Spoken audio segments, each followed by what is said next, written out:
બાજુની સ્ક્રીનમાં તમને જે મહાનુભાવ દેખાય છે એમને તો તમે ઓળખતા જ હશો. એમનું નામ છે અર્જુનભાઈ મોઢવાડિયા, પોરબંદરના માનનીય ધારાસભ્ય. એમના શબ્દો સાંભળે શું કહી રહ્યા છે, જે ગુજરાત સરકારની જ્ઞાન સહાયકની નીતિ છે ને ટેટની ભરતી બાબતે શું કહી રહ્યા છે સાંભળો.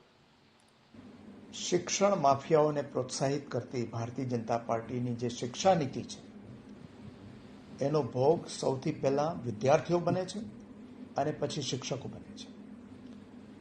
ભારતીય જનતા પાર્ટીએ એવી નીતિ નક્કી કરી કે હોશિયાર વિદ્યાર્થી જો સરકારી શાળામાં જાય 80% કરતાં વધારે માર્ક લઈ આવનાર તો એને માત્ર.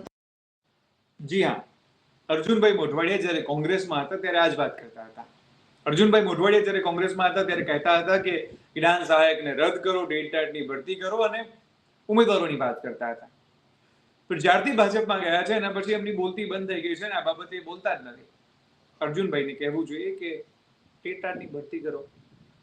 અર્જુનભાઈને જે કહેવું જોઈએ કે શિક્ષણ નીતિ છે ને સુધારો, જ્ઞાન સહાયકની ભરતી રદ કરો. હવે તો સત્તામાં છે, હવે તો અર્જુનભાઈએ ખાસ ધ્યાન આપવું જોઈએ કે ટેટની ભરતી થાય અને જે જ્ઞાન સહાયક છે એને રદ કરવામાં આવે. હવે તો એમણે વધારે જોરથી બોલવું જોઈએ પણ હવે નથી બોલી રહ્યા. એમણે આ વિડીયો એમના ટ્વિટર એકાઉન્ટમાંથી પણ ડિલીટ મારી દીધો છે. પણ સ્ટીલ તમે સાંભળો શું કહ્યું હતું અર્જુન મોઢવાડિયાએ. 3000 રૂપિયા આપવાના, પણ એ જ બાળક જો ખાનગી શાળામાં જાય તો એ બાળકને 17,000થી શરૂ કરીને 22,000 રૂપિયા સુધીનું પ્રોત્સાહન આપવાનું.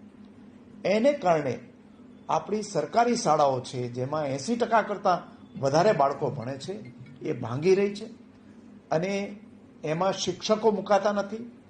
આજે ગણતરી કરીએ જે નવી શિક્ષણ નીતિ આવી છે એ પ્રમાણે 25 વિદ્યાર્થીએ એક શિક્ષક હોવો જોઈએ. એ ગણતરી કરીએ તો 75,000 જેટલા શિક્ષકો અને ઘટ અત્યારે પણ છે.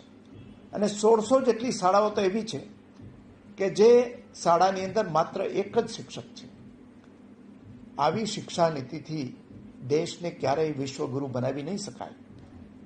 સ્લોગનો, સૂત્રોથી ભલે ભારતીય જનતા પાર્ટી પોતે પોતાની પીઠ થપથપાવે, પરંતુ આ આપણા જે શિક્ષણ વ્યવસ્થા છે એના પાયામાં ઘા કરનારી આ નીતિ છે. તાકીદે એને બદલીને પૂર્ણ સમયના શિક્ષકો મૂકવા જોઈએ. 25 વિદ્યાર્થીએ એક શિક્ષકની ગણતરી કરી અને ત્યાં શિક્ષકો આપવા જોઈએ. અને જે સરકારી શાળાઓમાં બાળકો ભણે છે એને વધારે પ્રોત્સાહન આપવા જોઈએ, એને વધારે સ્કોલરશીપ આપવી જોઈએ, નહીં કે ખાનગી શાળામાં ભણતા વિદ્યાર્થીઓની આવી નીતિ અપનાવે એવી મારી રાજ્ય સરકારને અપીલ છે.